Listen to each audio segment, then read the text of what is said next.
Welcome to On the Mark. I'm your host, Mark Rubin. I am so excited to present this podcast series addressing our rapidly changing world and how it is affecting industries and people in unique and interesting ways. As John F. Kennedy once said, change is the law of life, and those who look only to the past or present are certain to miss the future. The business leaders and personalities who I will be interviewing in these podcasts certainly look to the future. And I hope you come away with information and inspiration that helps you adapt in both your business and personal lives. You can find these podcasts on all major platforms, including YouTube, LinkedIn, Facebook, Apple Podcasts, Spotify, and on our website, getsplatzer.com. Welcome to On the Mark. Today, we have a guest who wants to make our lives better. She's running for state senate in District 28 in Manhattan. Her name is Alina Bonsell. She's with them. Welcome, Alina. Thank you. And we're going to be talking today about how AI has changed how politics work. We're going to be talking about her specifically and how she got into politics and her plans, if she's elected, to improve a lot, particularly those of us who live in New York City and New York State. So welcome, Alina. Thank you. So let's start off with telling us a little about your background and how you got involved in politics. So my background is not in politics. I was just inspired and motivated in January 2005. I went to DC. It was during the weekend of the inauguration, and I met so many people in politics. And I said, you know what?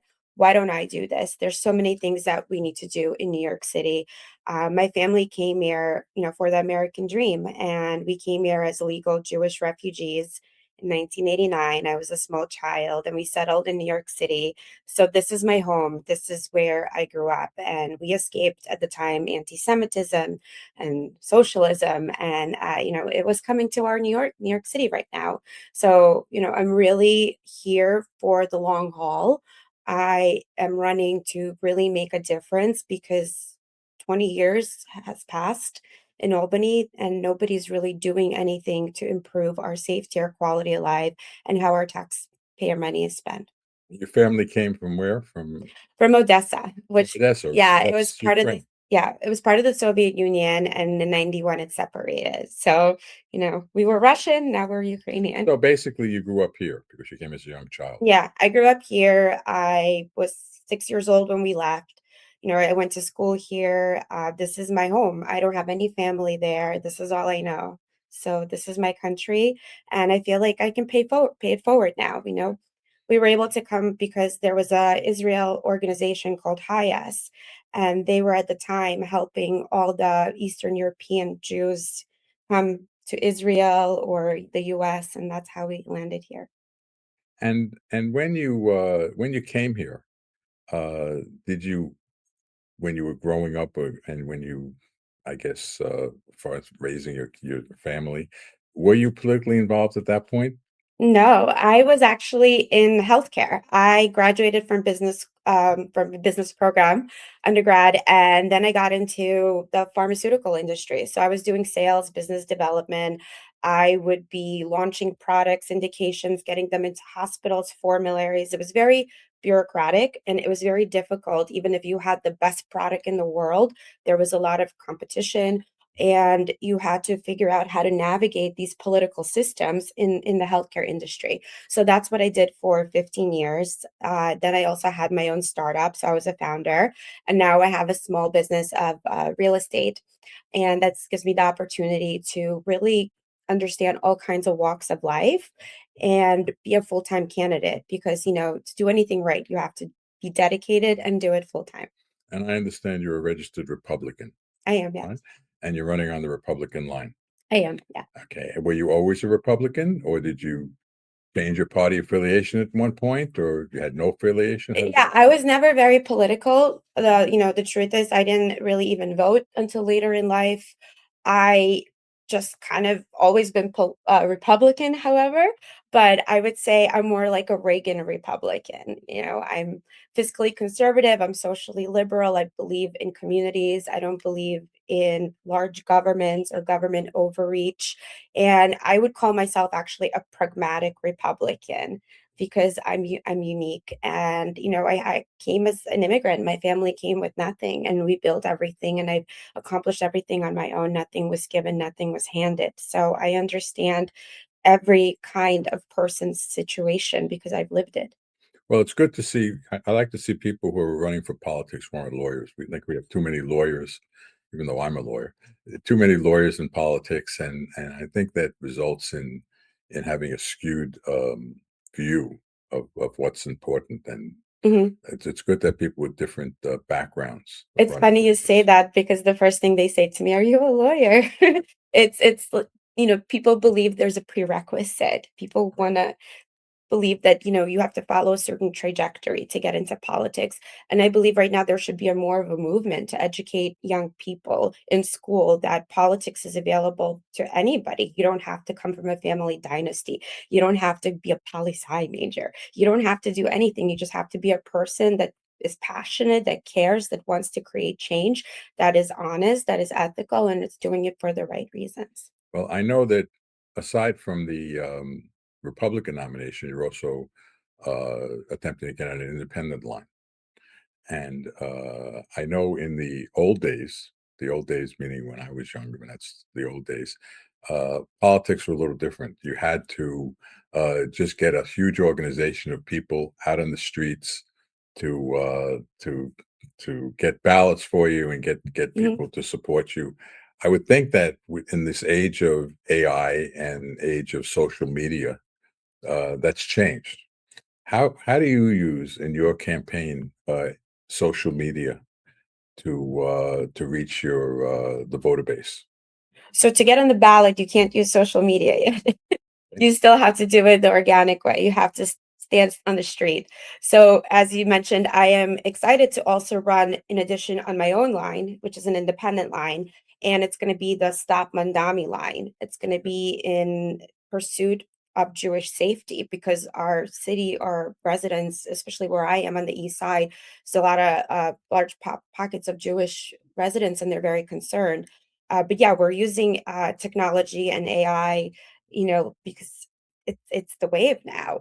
We have a branding team, a social media manager. We're on all the platforms right now, and we're putting out content to show me as somebody that actually, goes to businesses door to door, somebody that does events in the community, somebody that stands in the streets getting signatures, and for people to see this. And it's available for anybody that could easily just follow me online and receive that information. So it's a very powerful tool these days. And you're running against an incumbent who's pretty high up in city government. Uh, what do you think that you can offer that that she doesn't? Why should people vote for you and not her? So I'm running against an opponent that has been in office for 20 years. And there is a gap. There is a gap because our cost of living is rising. There's a gap because safety, we don't feel safe in our neighborhoods. I'm running in the best district arguably in the nation. The east side has the best hospitals, the best schools, the best cultural centers, and we have the highest amount of money from taxpayers income that is sent to the state. What do we get in return? We have rats in our streets. We have garbage. We have people afraid that they're going to get pushed in the subways. We have kids, their parents are afraid to walk to their schools by themselves. We have so much waste and fraud. And my question is, sure, she's been there for 20 years. That's a long time to address these issues. So that is why someone like me, who's motivated to really actually make real change, wants to get into Albany so I could do something about this. Are you in favor of term limits? I am in favor of term limits for sure. Yeah. I 'Cause I always felt that being a political leader shouldn't be a lifetime occupation, mhm. and that people get a very skewed opinion of the world if they've been in politics as a career for I their entire life. That's perfectly aligned to my opinion as well. Just like every job, right? After Right. you've done it for 20 years, you don't really do it the way that you did it the first five, right? When you were Although I do find that a lot of people running for politics are in favor of term limits, but when they get elected, they're not so quick in voting for term limits. But but then So that's not true for I all. always wondered why people stick to the same position for this long. When I was in the corporate world, I wanted to move on to the next title, to the next, I wanted to progress on the corporate ladder. I didn't want to do the same role for 20 years. Sure, it got easy, it got simple, right? But I had motivation. I wanted to go on forward. And people that are in politics, they have so many mobility. They can, run for another office. They can get into federal, offices. Why in the world would you want to stay in the same position for decades? Yes, of course, it's comfortable, and Mhm. and you don't want the challenge of something new. And it's very admirable that you're putting yourself out there to do this. It's not an easy thing to do, and hopefully you can get your message across to the voters. But let's talk about what your message is. Now, there are certain things that I hear politicians say all the time, and everyone's in favor of this. They're against corruption. We got to get rid of corruption. We need more public safety, Hmm. right? We need our politicians to listen to us more. Now, everyone's in favor of these things, and I know in speaking to you, public safety is a very important issue, Mhm. and it is a very important issue. And it's a concern to a lot of people, particularly under the Mandami administration, as to the relationship to the police. So let's talk about public safety for a minute. What do you think that is the problem with public safety under this administration, and how would you address it? What do you think could be done specifically to make it better? So first, I want to say I'm not a politician. I'm Alina. I'm a neighbor. I'm a mother. I'm somebody that's been on the East Side for 20 years. I am aspiring to become a politician because our politicians, as you've stated yourself, have been failing us. And the Mandami administration is also failing us in regards to public safety because they are not hiring more officers. They are not motivating their officers. Morale is down. We have a district attorney that just does catch and release, that doesn't prosecute people, and it is spiraling out of control. And for me, as somebody that would be in Albany, that would have the, funds available, I believe in creating a supplemental safety task force of real police enforcement officers that would be dedicated and work side by side by NYPD to patrol our neighborhoods, ensure small businesses are not being taken advantage of. And so people feel safe and the kids feel safe walking to schools. These are the things that Mandami administration is not doing. Additionally, we need to encourage younger generations to get into the task force. I feel right now that is just not being prioritized. So we need to educate young people while they're in school that they have an option to join and build our city back to the safety status that it used to be. Well, join what? Are you talking about joining the police department or the fire department, or what are they joining? What would you like to see them Yes, joining? yes. I mean, there's a lot of options, right? There's the Marines, there's the Navy, they could join a lot of things. And that's the thing. We want to make sure that we have great people in our generation that are coming up, that are in school right now, that have the opportunity to learn about all these different career paths. So we can create programs in school dedicated to this type of education, in addition to political education. Our civics program just doesn't exist. People learn about, government and civics in fifth or sixth grade. They don't even understand how governments work. They go and they vote every year. They don't even understand what they're voting for, what this person does, and why. It's just very, very backwards. I feel, we give so much money to education. Public school education is the highest in the nation. It's around $40,000 a year, and our kids are failing math and reading. They're they're Well, behind. I find an interesting issue is AI is affecting the job market a lot. A lot of jobs are going to be lost because of AI. AI, you don't need as many people to do it. So these people have to be retrained to Mhm. do something else. Otherwise, you're just going to be giving them money for being out of work. How do you feel about training programs to train people to do jobs that are not going to be taken over by AI? And what could we do to that to No, help those people? yeah, that's a great point. That's actually would go in line with that because that's actually one of the safe jobs. I was reading something and what are AI safe jobs, right? It's sales, it's anything that a robot cannot do, the computer cannot do. And getting into the police task force is actually a really great option. They pay well, great benefits, and the only problem is we need a mayor and a city with legislation that supports that initiative. And right now there's a disconnect, and this cannot go on. And as somebody that would be in state senate, I would ensure that safety would be the number one priority. I'm a mother. I have two sons. They commute at this point to school by themselves. And just like every parent on the east side, I worry that they get home back safely. So that's important to me. And I think that's important to a lot of people. So if you're elected to the state senate, Mhm. I know there's two bodies, there's the assembly and the state senate. And I believe that the Democrats control both houses at Mhm. this point, and they also control the governor's mansion. So it's like the opposite of what's in federal politics, where the Republicans have control of all three houses. So how effective can a Republican be? Although I understand you're more of an independent, you're not Yeah. a strict Republican, but how effective can you be in promoting change, or the Republicans in promoting change? I would say it depends on the type of Republican you are.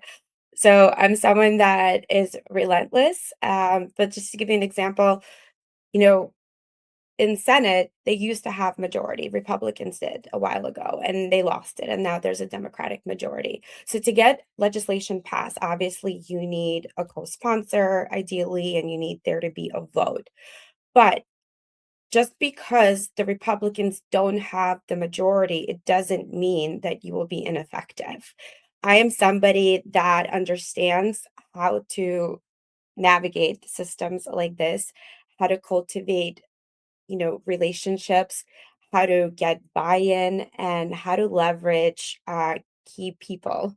And that's something I've done in my career in the pharmaceutical industry to get medications into insurance companies that were not on the preferred tiers, to get it into pharmacies at large institutions. It's the same type of thing. You have to figure it out. And I'm someone that always has figured it out. It just takes time. So I'm pretty confident I'd be able to move around a system, even though we are not the majority party.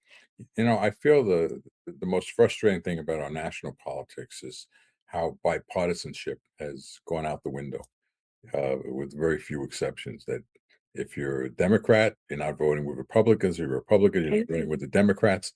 And we used to have a system where there was much more, it seemed to me, bipartisanship, that people would cross party lines if they believed an issue was right.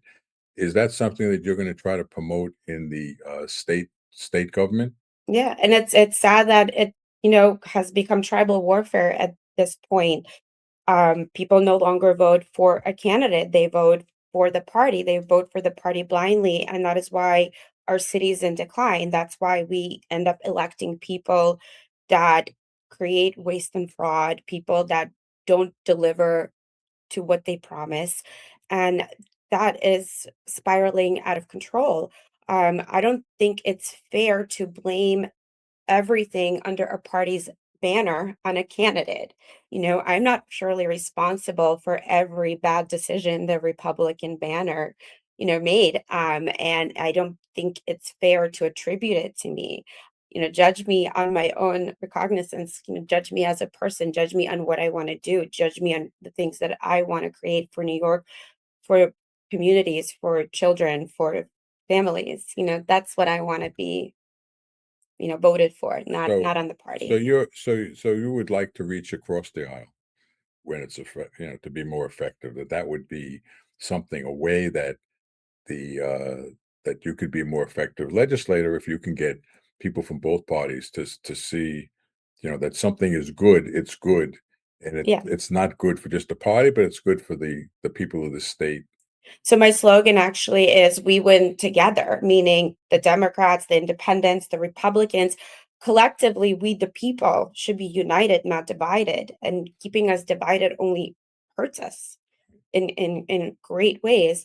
I know there's so many registered Democrats in the city. There's a lot of different types of Democrats in the city. Obviously, I understand it's a reach to appeal to every Democrat, but I'm hoping the moderate Democrats, I'm hoping the Jewish Democrats, I'm hoping the ones that has really understood what's happening and how our city is struggling, and we just want stability. We want quality of life. We want to be able to build. We want to have enough left over to enjoy our lives. We don't want to be taxed on everything. Property taxes on the Mandami administration, are supposed to go up. It's crazy. And this is what a one party rule produces. And I hope this is the time that people try to understand that we need balance. We need somebody that has the ability to say no. And unfortunately, people that are in the same party, they're afraid to say no. Even if we have normal, moderate, people, they're like, wait, I'm not going to get elected. I'm going to be castrated by the party. They can't go against the grain. And that's why we're in this mess. So by putting more of a balance into our legislative bodies, we have people like me that will stand up for things that are wrong and hopefully influence others to do the same, regardless of what party they're on. I was personally surprised that Mandami won. Growing up, it was the kiss of death to be labeled a socialist, Mhm. uh, Mm. because a socialist is just one step from a communist, and nobody would want to be that radical and would expect to be elected. But it seems that the people in New York City elected him, and he's a proud socialist. Mhm. He's not someone from hides from that label. He embraces being a socialist and being in that party, and he embraces not supporting Israel in the way that traditionally every politician, Democrat and Republican, has always supported Israel, and he now has taken a stand where I believe he's in support of the boycott and divest of investments in Israel, Mhm. and that's a scary thing. And I wonder, in a city that has such a large Jewish population, Mhm. why do you think that someone like that could be elected mayor in our city? A somewhat, to me, seems anti-Semitic socialist could be elected mayor in New York City. What do you attribute that to? I mean, he did run a really amazing social media AI campaign where he connected on a lot of the pain points we have in a mismanaged New York State. In the end of the day, he's not really delivering on the things that he's been promising. So, in terms of his policies, what is this actually going to mean for people that he convinced should vote for him? He convinced a lot of teachers, he convinced a lot of middle class residents all across the borough, saying that he's going to make things better. And what he proposes right now is to increase property taxes across the board, whether you're a landlord or whether you're a family living on a $80,000 a year income. Your property taxes are going to go up. And even, let's say you're not a homeowner, right? You're just a renter. Well, guess what? When your landlord's property taxes are going to go up, your rent is going up. It is not going down. If you're a business owner and you rent space, right? A lot of business owners, the property taxes are passed through them. So that's going to go now to them as well. So what is he doing? It is the opposite of what he promised. And that's the problem when you elect politicians. They promise you one thing and they just want to be elected, and then they do another. So that is what makes me different. I'm not a politician.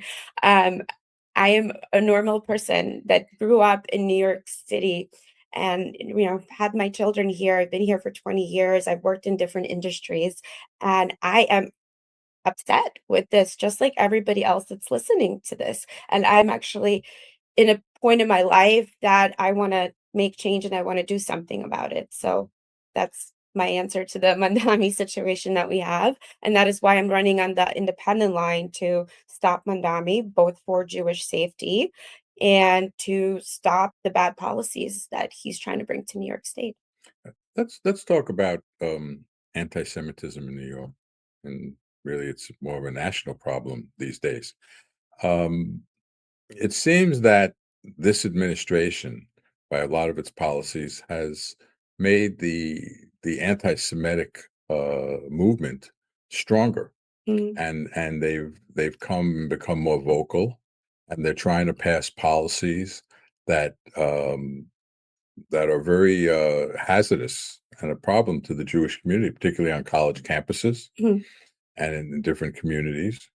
How do you think that that could be addressed? How do we deal with the issue of anti-Semitism? And is there a political solution for it, or what is the solution for anti-Semitism? So that's a great question because that's actually something that I care a lot about. My family immigrated because of anti-Semitism.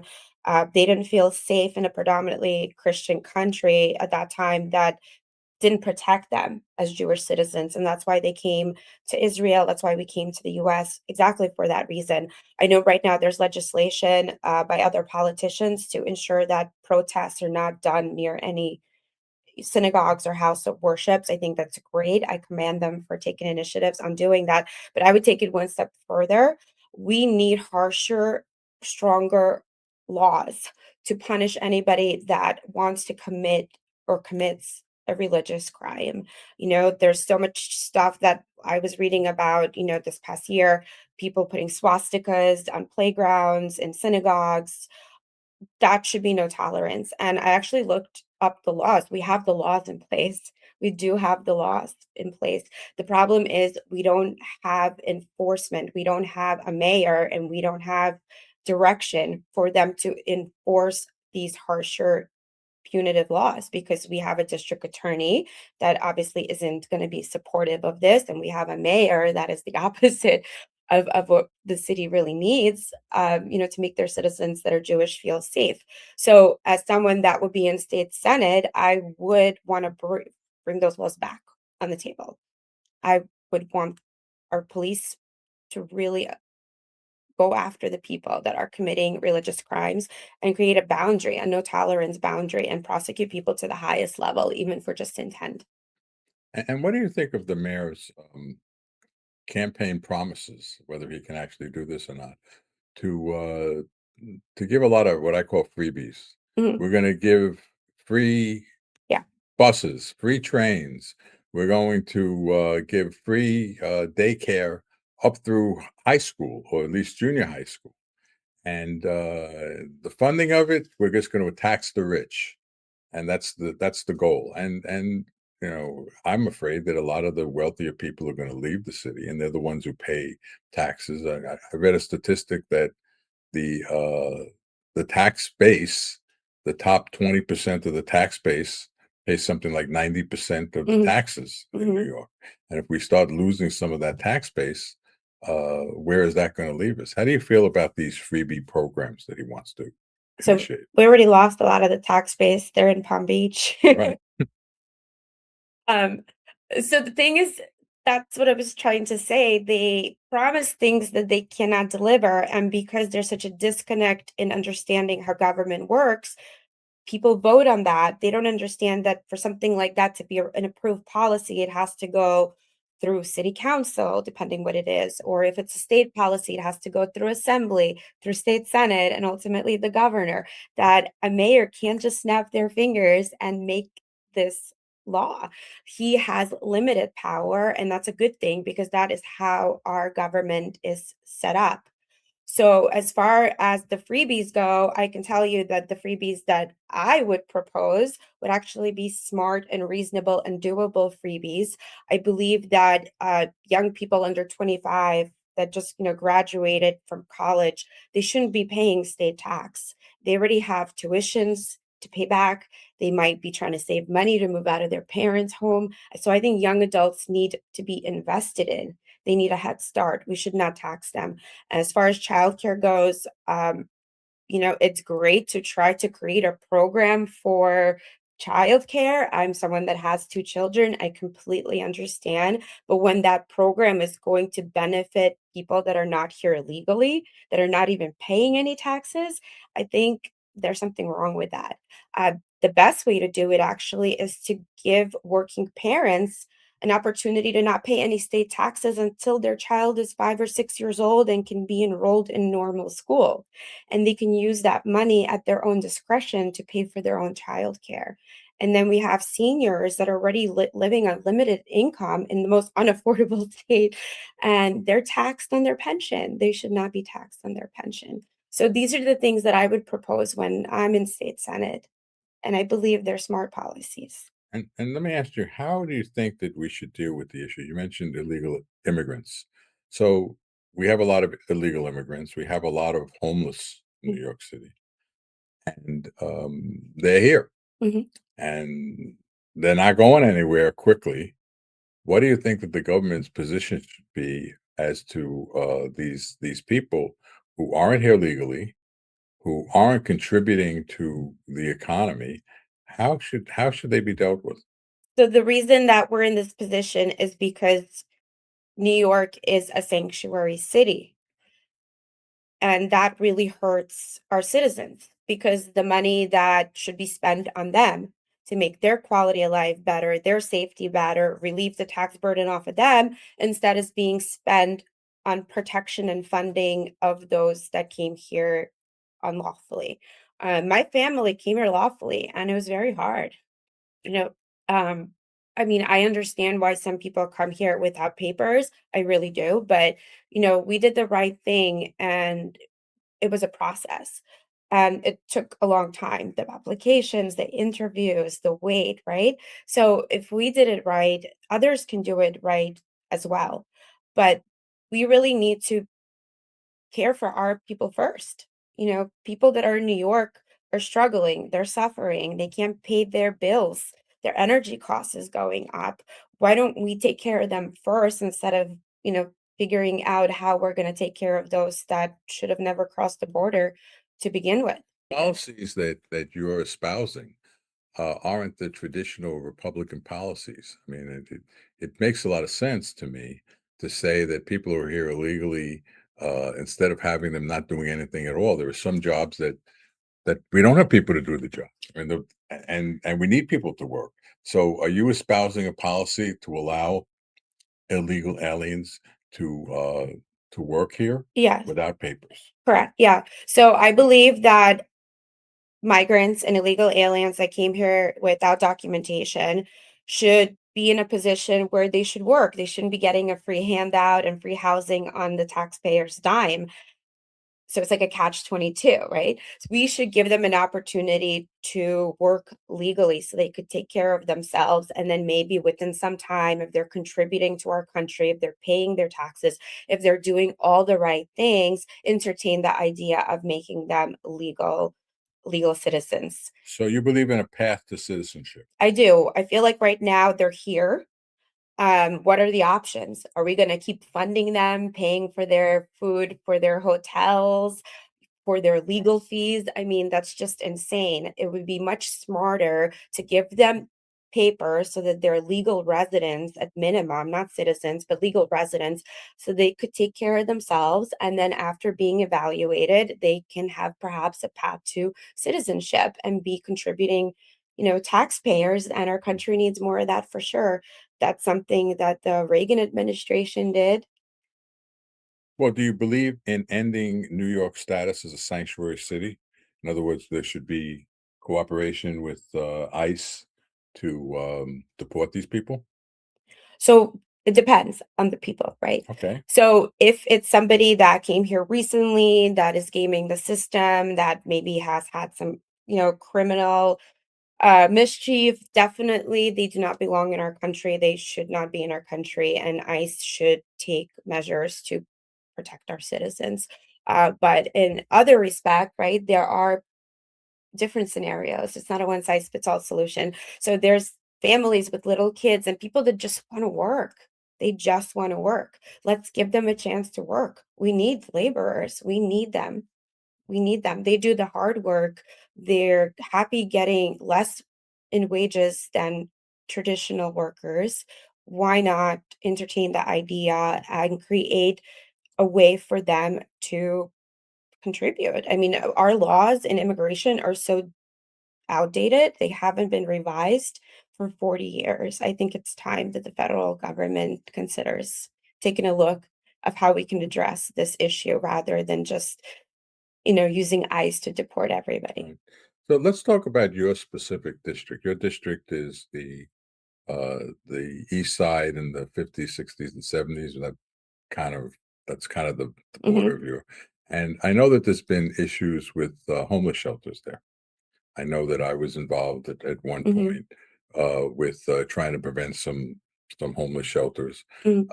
And the issue with homeless shelters isn't that we don't have to find housing for the homeless people, but to me, it's a fair share issue that it seems that your neighborhood has been asked to shoulder a larger part of the Mm, obligation, and the government isn't doing anything to pass legislation mhm.